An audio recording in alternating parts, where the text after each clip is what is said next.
నేను పీడిఎస్యు నెల్లూరు జిల్లా సెక్రటరీ.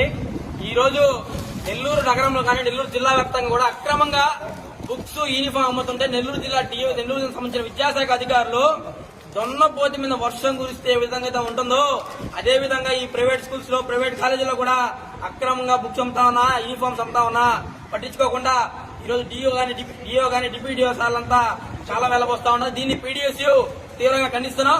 ఈ రోజు ఇక్కడ పాఠ్య పుస్తకాలు ఉన్నాయి చూడండి. ఈ పాఠ్య పుస్తకాలు దాదాపు ఒక 9వ క్లాస్ కైనా సరే 4th క్లాస్ నుంచి కానీ 3rd క్లాస్ నుంచి కానీ 6-7 వేల నుంచి కూడా ₹1 కూడా దిగురు. ఎన్ని ఎంఆర్పీలకు అమ్ముతారంటే ఎంఆర్పీలు కూడా అమ్మే పరిస్థితి లేదు, మనం చూస్తా ఉన్నాం. కానీ నెల్లూరు జిల్లా సంబంధించిన డిఓ గారు దున్నపోతు మీద వర్షం కురిస్తే విధంగా ఉంటారు.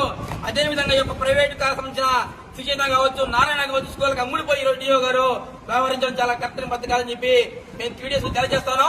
అదే విధంగా విద్యార్థుల తల్లిదండ్రులు కూడా ఆలోచించిన విషయం ఏంటంటే ఈ స్కూల్కి రెసిగ్నేషన్స్ ఉన్నాయా, రెసిగ్నేషన్స్ లేవా, మరి ఈ బుక్స్ ఎంత అమ్ముతాను ఎందుకు పట్టించుకోవాలని చెప్పి మేము పీడిఎస్ తెలియజేస్తాను.